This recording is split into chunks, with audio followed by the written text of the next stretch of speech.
Hello. So, for anyone who doesn't know, we are health coaches that help you with like fitness, nutrition, and everything in between. And today we're going to read some Reddit advice questions and just kind of give our professional advice on what to do or answer their questions. Go ahead. Okay, so the first one is my gym routine proper? Basically, just lay out their weightlifting routine throughout the week. So we'll kind of go through that and just kind of give our feedback on if it's looking good, what changes we would make, and go from there. So, hello, I'm a 20-year-old guy that usually goes to the gym, but I've never taken it seriously. Now I am taking it seriously. I'm 5'9", 130, and I want to build as much muscle as I can. My question is this routine proper for maxing the muscle gaining? I'm guessing, whatever. Building the most muscle is what he's going for. Should I change something, add another routine? Should I add one day for abs only? Blah, blah, blah. So here's his routine. It looks like it's a 6-day split. So he does 3 days, rests in the middle, 3 more days. And we can put it on the screen. Yeah, I'll put it on the screen. So talking about. Let's say he's doing Sunday, Monday, Tuesday, resting Wednesday, working out Thursday, Friday, Saturday, repeat. So before we even dive into the particulars, my initial thought is this is a lot. It's not wrong. It's not inconceivable, but just kind of reading the tea leaves, he's pretty much just diving into it. And this is what people will, when they first start a routine, they think they have to go from 0 to 1,000 really quick. Like they think like this is like a bodybuilder training for competition, training for stage, kind of style, like 5 to 6 days a week, hitting everything, kind of like individual muscle groups versus kind of movements, versus push pull. So like he's working out basically from Thursday to Tuesday. He's working out 6 straight days. So again, you can do that. It's not wrong. Right? So so this is not wrong. It's just very, very demanding and taxing. And he is 20 years old. So like, take advantage of your youth while you have it. But people will see this and they'll be 40 with 2 kids and think, well, that's what so-and-so on Instagram said I got to do. And they're in great shape. So I guess I got to do that. Not the case. We'll elaborate as we go. But so this is a lot, but it's not wrong. Just his recovery better have a good, even though he is 20, he should be drinking plenty of water, should be stretching, should be foam rolling, getting plenty of sleep, and eating plenty of protein to make sure he's recovering and make sure he's actually going to build the muscle he wants to. But first workout one is push, so bench. I won't read every single exercise, but he's doing bench press, incline bench with dumbbells, some flies, like shoulder flies, and some a couple tricep exercises. Workout 2 is a pull day. Pull-ups, some rows, some cable rows, some pull downs, bent over lateral raise. So basically like rear flies in a bent over position, and then some biceps. So basically back and biceps. Is that one? That's one. Oh, no, that's his pull down. That's workout 2. Yeah. So basically day 1 is mostly chest with a little bit of accessory work for the shoulder flies. Basically day 1 is chest and tries with a little bit of accessory shoulders in there. Day 2 is back and bis. Very standard, again, kind of bodybuilding approach. Not wrong by any means. Day 3 is legs, so deadlift, leg press, Bulgarian split squat, glute ham raise. Is that just glute extensions? Glute ham raise. Maybe it's like a GHD. It's either a GHD or it's like a Nordic hamstring curl. Okay, let's call it some kind of hamstring curl. Seated leg curl, standing calf raise.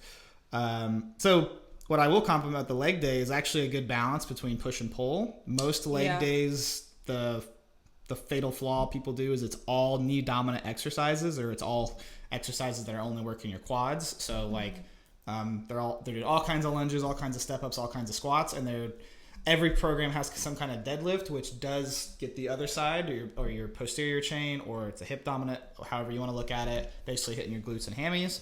You want to have equal parts, if not more hip dominant, because by default, as human beings, we are more knee dominant in our day-to-day. We walk forward, we don't walk backwards. Look at it as simply as that. So you could actually have your ratio more heavily weighted to hip dom than knee dom, but you at least want to be 1-1. And unfortunately, like a lot of programs are 3-1. They're squats, step-ups, lunges, deadlifts, and that is their only hammy or glute work. So this is pretty balanced. He actually does more posterior work than anterior. He does leg press and Bulgarian split squat. That's 2 knee dom, and then he does deadlift, call it GHD, and leg curls. So he's actually 2 to 3. So he's actually approaching this pretty well for his leg day, and then some calf raises. That's just some accessory work. Nothing wrong with that. So far, I would say we have done 0 core work. I'd like to see some core work sprinkled in. That would be my feedback. Core stability. Yeah. Clear. Yeah, and that's going to make all these things stronger. It's going to complement his squats, his deadlifts, everything he's trying to do. Core is a huge muscle group, and if he's looking to just build overall muscle, you're leaving behind an entire muscle group. He did ask about core, so maybe we're going to get some more ab stuff later. But he's halfway through his week and hasn't hit a single core exercise. Definitely some that's an area of opportunity to grow. Rest day. Any feedback from you so far before I keep going? I do, but I think I'll you can just wait. Okay. Yeah, I'm and then day 4 is chest and back. So he's kind of flipped his approach here. He's gone from basically chest day, back day, leg day, and now he's doing a push and a pull day on day 4. So bench, pull, basically kind of repeating what he did. Some different exercises, but it looks like he's got 1 press, 1 pull. I'm sorry. 1 press, 1 pull. 2 press, 2 pull. I guess if he's a chest fly, you could call that a push, but so let's call it equal parts just for sake of. I would say choose some different exercises, but he's actually got a good balance of push pull. So. Not bad at all so far. I'm wondering why he changed his approach, because he went from chest and tries, back and bis, and now he's doing chest and back. Like that's the other half of the week? Yeah, so... It's probably his... I'm guessing that he's taken the old school bodybuilder approach, which is like chest day, back day, leg day, da-da-da-da. Yeah. But also at some point read that like hitting things twice is good, so he's trying to do both. Yeah, it looks. And that there's way. a better way to do that, which I will get to when you are done, because I have a lot of opinions. And then day 5, shoulders and arms, and then day 6, legs again. And let's see, we're doing squats. Oh no, we actually didn't squat. We did Bulgarian split squats. That was one of my concerns. Well, he hasn't done squats yet. He did split squats. I so know. Lunges. The fact and that then he's only squatting once a week is one of my. There's nothing wrong with that.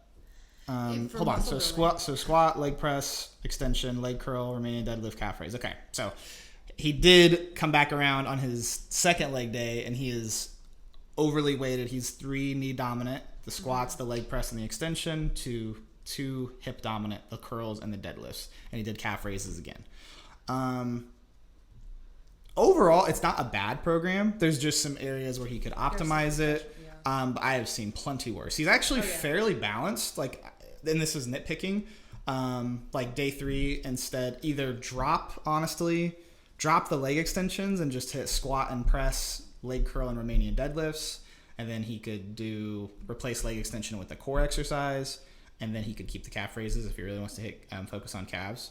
That would be an easy way to keep the balance at 2-2, knee dom to hip dom. Or honestly, if he wants to, he's already hitting leg curls. I'd always rather see either a even ratio, however many exercises it is, knee to hip dom, or replace leg extension with another hip dominant exercises, some kind of glute bridge or anything like that. What's your feedback? I'm too visual. I need to. So I'm probably gonna be a little bit nitpickier because. I was just trying to lay out that routine. No, I know. Before I really dove in on the nitpicking. I know. So because I was a bodybuilder for a couple of years and trained bodybuilders for a couple of years, I recognize like where all of this is coming from. It's coming from like very, very old school, which was like that was in a time when we thought the best way to train a muscle was train it to a complete exhaustion and then you're good. It's been more recent that we've discovered that super compensation, which we can put a graph on the screen for that to make that make sense if we need to. Super compensation, which is the idea that like training every 48 to 72 hours. We've discovered that approach, where training twice a week, moderate to heavy, goes much further then train to exhaustion once a week, which is a very bodybuilder. Like a traditional bodybuilder setup was like back, chest, arms, core, and shoulders, I think was a separate one. So there's clearly a root of that in this. And there's a few things. One, like, so his rep ranges are a little all over the place. I didn't even go that far. I was keeping it pretty surface level. So, and this is quick, but like, there's a couple things where it's like it's falling somewhere in between like strength and hypertrophy, which is fancy fitness word for build muscle. And if he is truly only focused on building muscle and he doesn't have a strength goal yet, like building muscle, you're going to get stronger anyway, so he doesn't have to hit it hard. He has a few things that are 5 to 8, which is in our strength rep range mostly. And then he's mostly living around 12 reps, and he has a lot of things that are like 12 to 15 or 15 to 20. That's also very old school bodybuilding. That's like drop sets and train to failure. And all that's really going to do is make your muscular endurance better, which is amazing. But if you're trying to build muscle, you really want to stay in 7 to 12 reps. And if you're doing something, 6 to 12. 5 to 12, depending on who you ask. Yeah. 7 to 12 is what I tend to recommend. Whatever. 6 to 12, 7 to 12, somewhere like on that lower end, because that's where you're going to get the most out of like building muscle.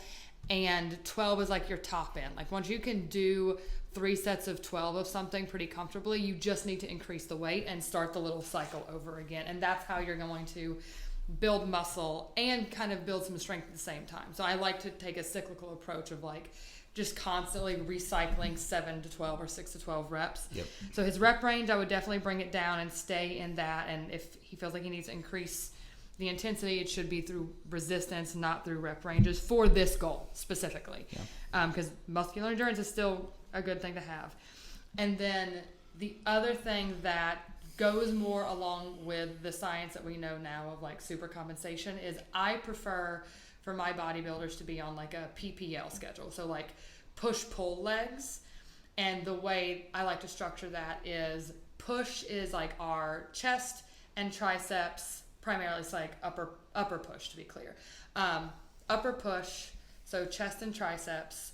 And then pull is typically it is back and biceps. Core should appear on every day, depending on how the person is training. Like if I have someone that does really like to lift heavy for like their big 3, their squats, their deadlifts, and their bench, in that case, I will put their heavy deadlift on their pull day.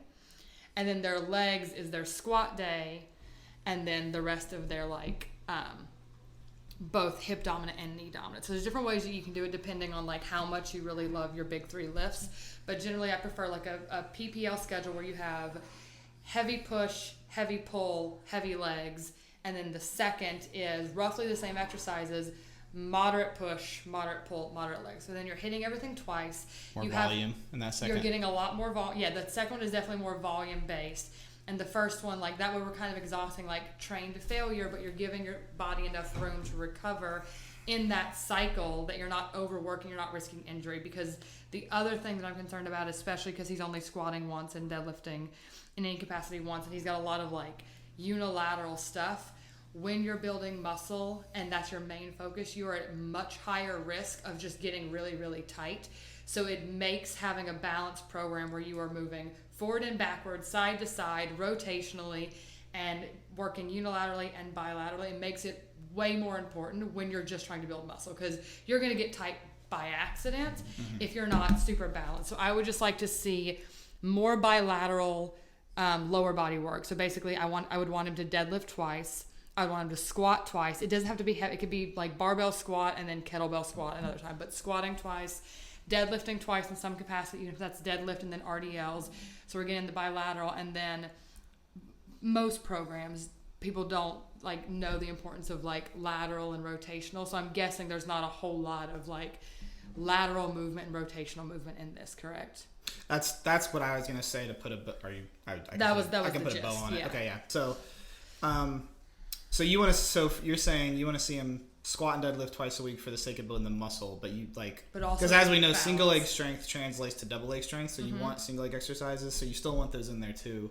Oh yeah, complementary. But I would want his bilateral stuff because there's also a risk of getting so good at hip decoupling that now they don't talk to each other. Yeah. So you need both. You don't need as high a frequency of bilateral as you need of unilateral. But so yeah, I would want him to deadlift and squat twice.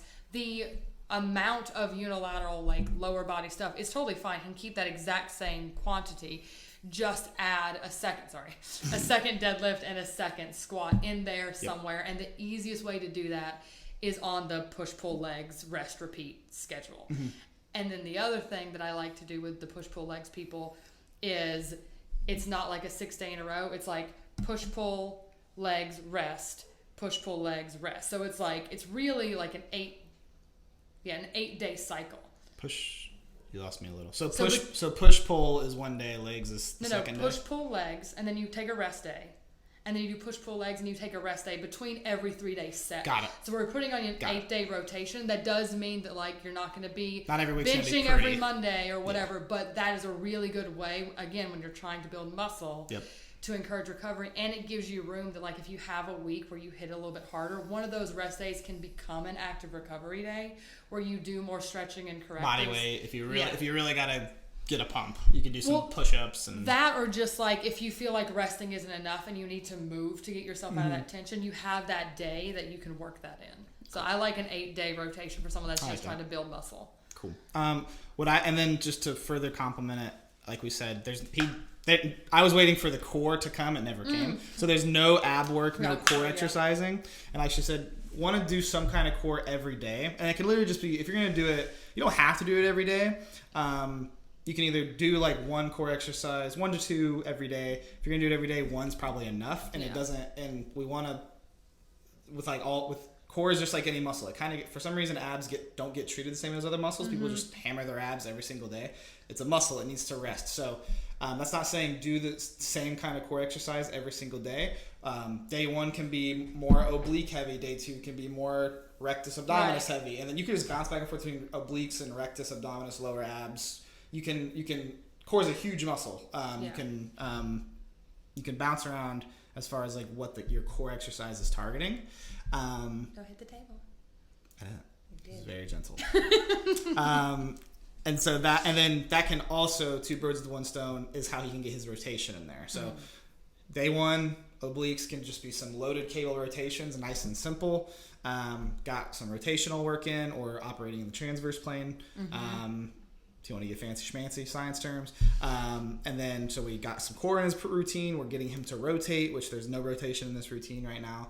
And we're meant to move not only forward and backwards, but laterally and rotate. And right now he's only moving forward and backward for the most part throughout his routine, as most routines are. So I would like to see, just as a quick note, when I mentioned lateral, I would like to see like a lateral lunge, lateral hip hinge, something in there. That's what I was going to say. He could, his unilateral stuff he already has in place, just get moving laterally. It's still lifting weights, just move laterally.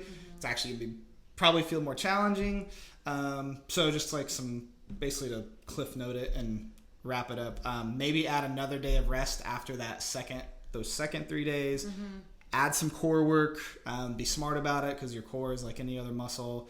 Deadlift and squat twice a week, but still don't sacrifice unilateral work to do that. But it's not bad. Like I expect, when I see a 6 day split and someone says this is their first journey into lifting weights, I'm like, oh boy, because that's how I started. And I look back on my routine doing 6 days a week, and I was like, that wasn't great. It got me to do progress, because if you do anything, you're going to get stronger. But I had a lot of injuries too. So this is actually more balanced than what I was doing at that age. So if he has any issues, it'll be like down the line stiffness. Like I'm not worried he's going to like hurt himself, tweak something, and be out for a while. He just might start to, if he did this like 3 months from now, he'd be a little stiff and uncomfy. So that's about it. So on to yours. Okay, so this one is from like the Lose It subreddit, and the title is just, how has anyone ever been able to lose weight? Which is the struggle we are very used to hearing from a lot of people, understandably. So what they say is, it's so hard. The margins for staying in a deficit are so tiny, and it takes such a ridiculously long time. I really can't grasp how everyone on earth with access to food isn't morbidly obese, and even more inconceivable to me is how anyone who's overweight was ever able to lose weight. I've been stuck between 180 and 220 pounds for the last 5 years, endlessly looking for the answer. It takes all my willpower to go a single day making sure I eat right. I've never been able to go more than a week. The only way I've been able to lose weight is through very restrictive diets, but after a couple of months, I relapse and gain it all back. I've tried to make slow and steady approaches, but just end up the same. I wish they'd give more detail about what that meant for them, but it's so exhausting to count calories and constantly power through cravings. Is there a cheat code? I've tried therapy, that didn't help. Quit drinking alcohol, just made my cravings for food worse. Makes sense. I've tried prayer, meditation, hasn't worked. How did you do it? So, there's a lot here. I keep kicking you, I'm sorry. There's a lot here, and just really quickly to kind of get like the math of this out of the way, because they touch on like the pace of things. Though I don't actually encourage the calorie approach for most people, but just to kind of get things out of the way, the fastest, generally speaking, for the average, apparently healthy individual, the fastest rate of weight loss is 2 pounds of fat per week, which is going to look like, if you're strength training, probably less than 2 pounds of weight loss per week, because if you're building any amount of muscle, 2 pounds of fat is going to show up as less than 2 pound loss on the scale. So that's one thing to consider, and that's what can make people feel like it's really slow, because there's a lot out there that's telling us that you can lose 30 pounds in 2 weeks, which is not healthy or safe to do. So that's one thing. Now it does say that they like have tried the slow and steady approach. It doesn't really explain like what that looked like for them, and I don't see like any comments from them giving more detail about that. I doubt she gave it a fair chance. Just kind of reading the tea leaves. Yeah, so I know that it's frustrating, because you see, like, we see all these things where people lie. It's not her fault. No, not at all. People lie and say like, oh, like my client did this in a month. And while that may be true, that is a very unhealthy process and is not the norm. So what's probably happening here, and what it sounds like is happening, is that they're very much in the like all or nothing mindset, which is they are probably, especially because they said that they can't do it for more than a week, they are probably in this cycle of like needing to lose weight, getting frustrated, being upset with themselves, and then waking up one day and be like, okay, this is the time, I'm gonna do it. And then they sit down and they write out this perfect plan that is like, basically it'll look like, okay, if everything goes right, I will cook my meals on Sunday and I'll have all of my meals for the week, and then as long as I can make myself wake up at 5, I can work out before I go to work, and then I just have to remember to stretch when I get home and do like yoga when I get home. And that's what a lot of people's programs look like when they're really desperate like this, and that's a really hard program to stick to. I couldn't do that. And the first time you hit an obstacle of like something as simple as I prepped all these meals and now they don't sound good by day 3, or I couldn't sleep last night and I don't feel like working out, that will just send you off the rails, because you've set up like it has to be perfect and there's no margin of error. Like this utopia. Yeah. And so that's what we tell our clients to do is like plan for your worst possible day. So think about the most chaotic week where you had the least free time imaginable, and then figure out how you would fit in any healthy habit in that week and plan with that as your baseline.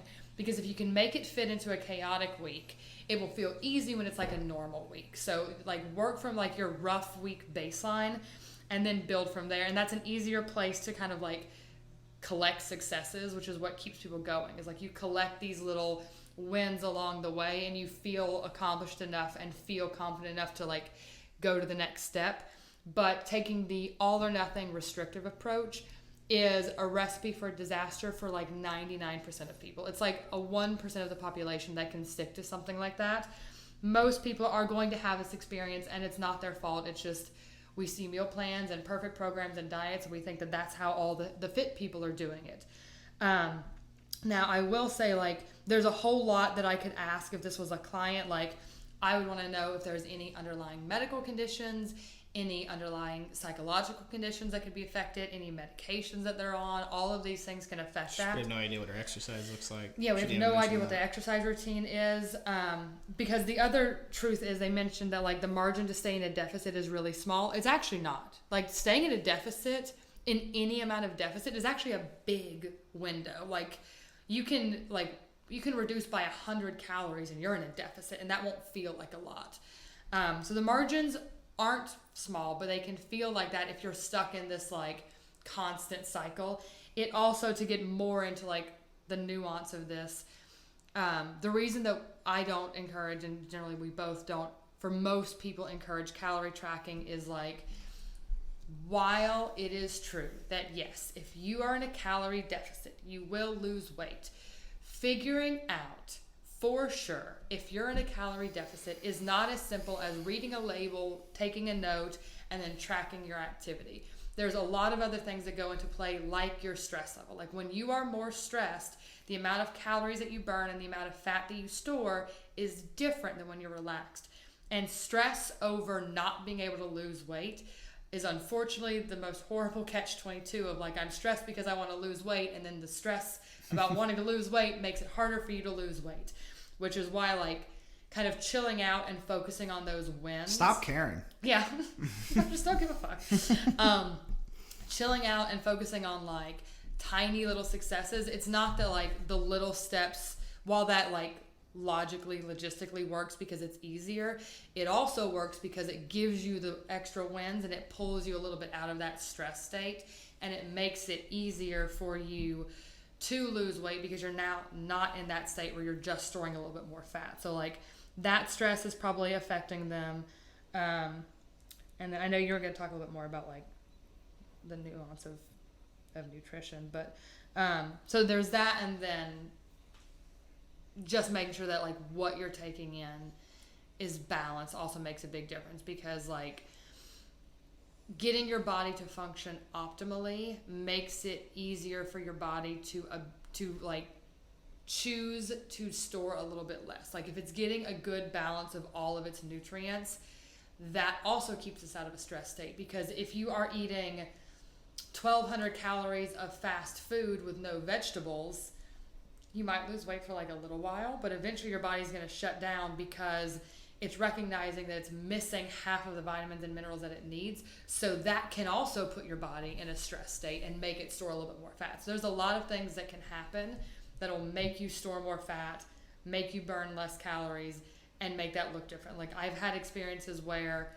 it took me being in like a 1,500 calorie a day diet to lose weight, and then other experiences where with very little change in my eating habits or in my activity, I was able to lose weight on 2,000 calories because the quality of what I was eating was just so much better that my body was not stressed out trying to like survive without adequate nutrients. I think that's and there's probably a whole lot more I could say, but that's the gist. So we could say a million things because we just don't have enough information. Yeah. But just to, I guess, just kind of stay focused on their question of like, how do you even do it?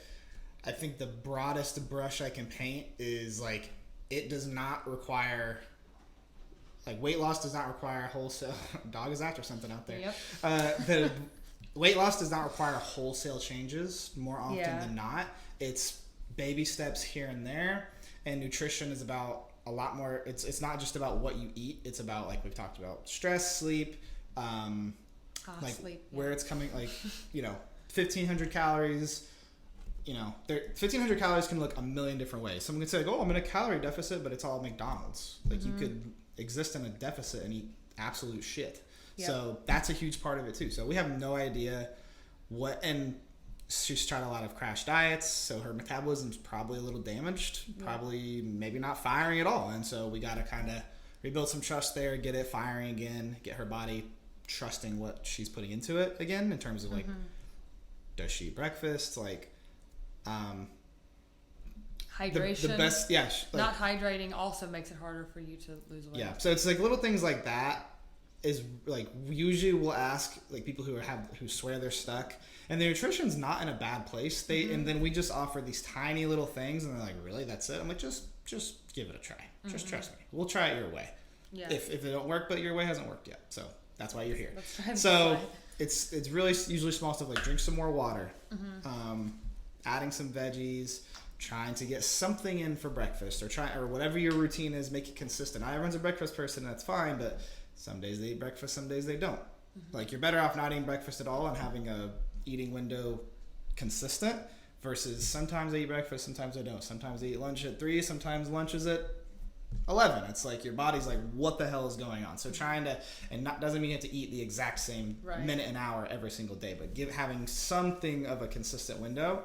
Sometimes as simple as that. What you're eating might be fine. You just might need to get a more regulated window of your meals. We could go in a million different directions. So the broadest brush, like I said, is like, it's usually not wholesale changes. You don't need to have a crash diet. It's tiny little changes like, hey, instead of the hot dog at 7-Eleven, let's get let's try to add some veggies, and let's try to have something a little less minimally processed than the hot dog, like whatever other options 7-Eleven has. And then, obviously, in a perfect world, we're baby step into some home-cooked meals. But you can't expect someone who's eating out from a gas station, from fast food, to go to organic, grass-fed, straight off the farm, beautiful home-cooked meal. They don't have those skills. So you gotta, it's all, think baby steps and not wholesale changes, and you'll figure out how much you need to change to once the ball gets rolling in the weight loss direction. Kind of, that made me think of something just really quickly.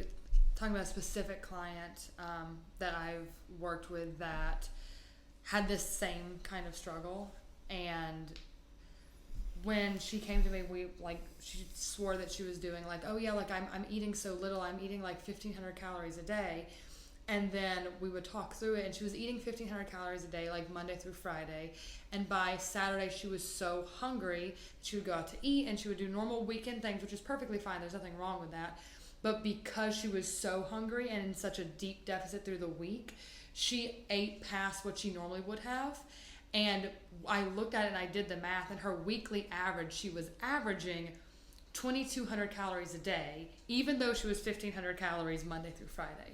So then I had her, and she couldn't lose weight. She was like either stabilized or gaining like a fraction of a pound a week. So we put her on a structure where we did what I call a calorie audit. So we would check the calories, we adjusted it, made sure she was there, and then she stopped tracking just to kind of see where she was.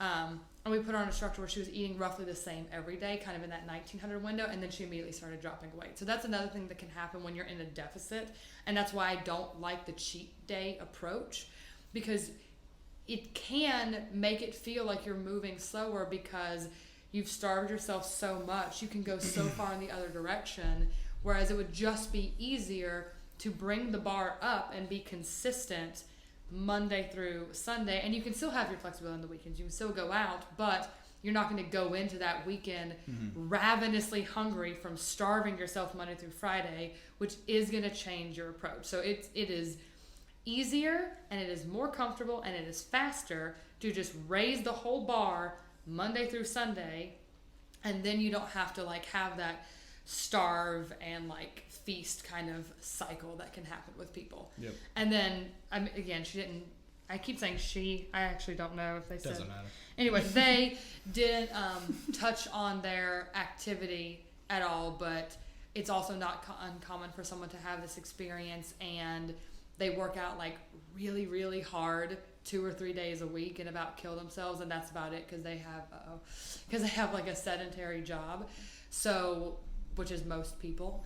So just something as simple as like go for a 10-minute walk at lunch or in the evenings will go a really long way to kind of bring up that basal metabolic rate and give you a little bit more wiggle room in what a deficit looks like for you.